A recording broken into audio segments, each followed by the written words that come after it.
You have to have thick skin to get better. You have to call yourself out if you're fat and you're fucked up. And a lot of people don't want to go there. They don't want to talk about their childhood. They don't want to talk about their past. They want to get to the root of the problems, and then they go, why am I not getting better? Because there's a lot of shit in there you haven't dealt with, brother.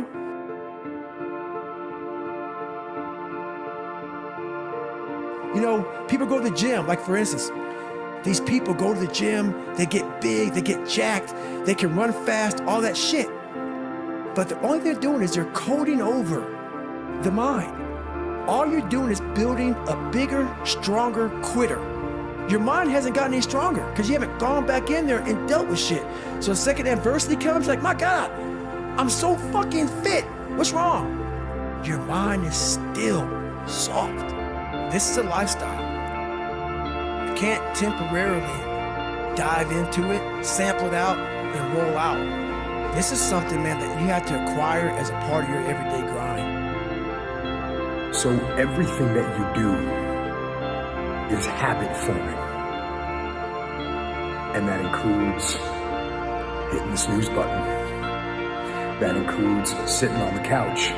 That includes eating donuts. It's all habit forming. You know what else is habit forming? Discipline. Setting the alarm and getting up.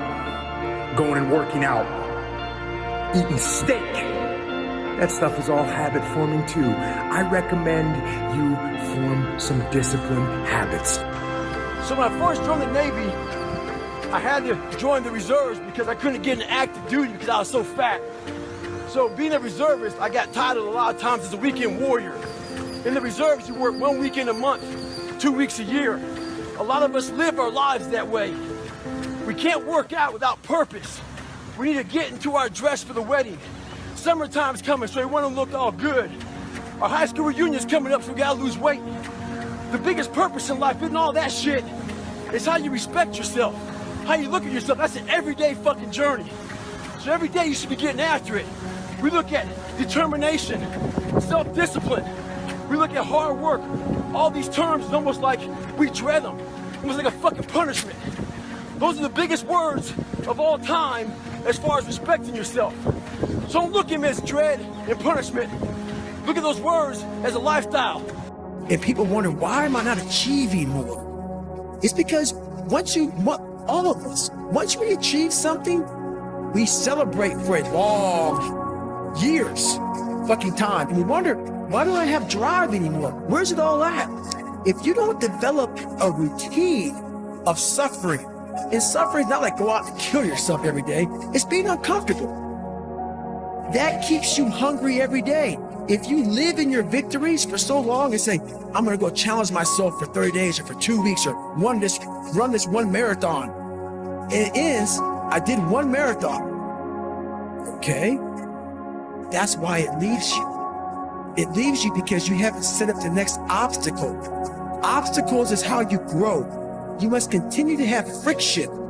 Friction is where growth is at. No friction, there's no growth. So there's a lot of challenges we're facing right now in the world. We got the virus.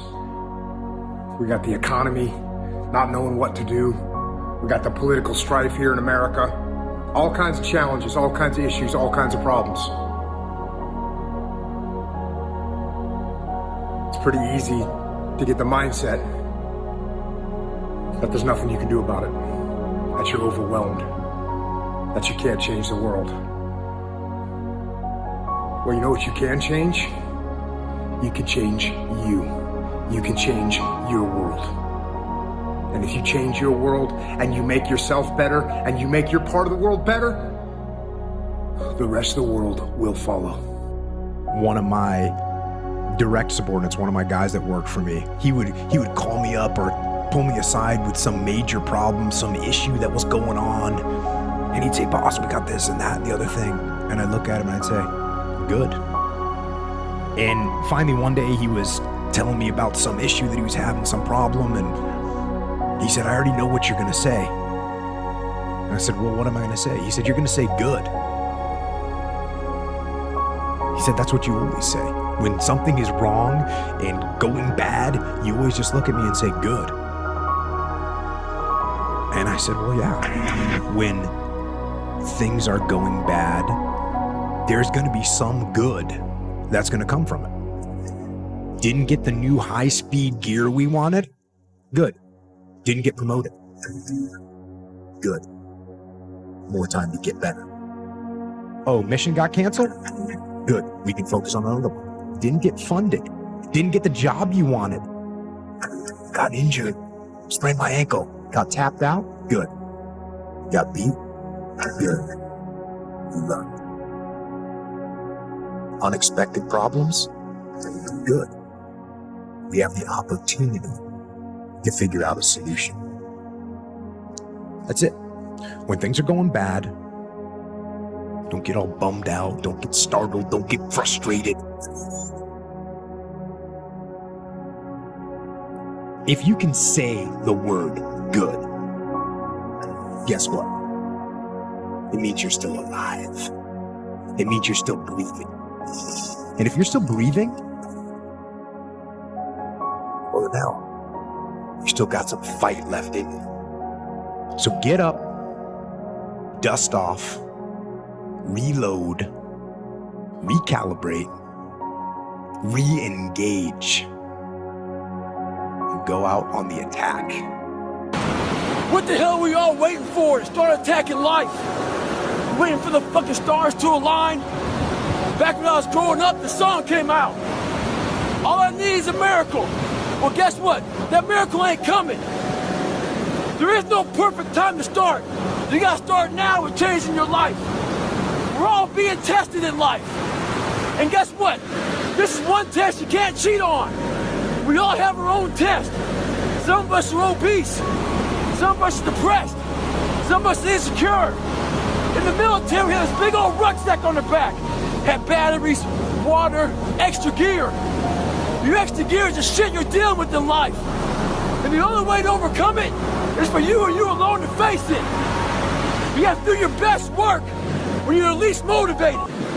So those days you don't want to do it, guess what you gotta do? You gotta suck it the fuck up and do it. So,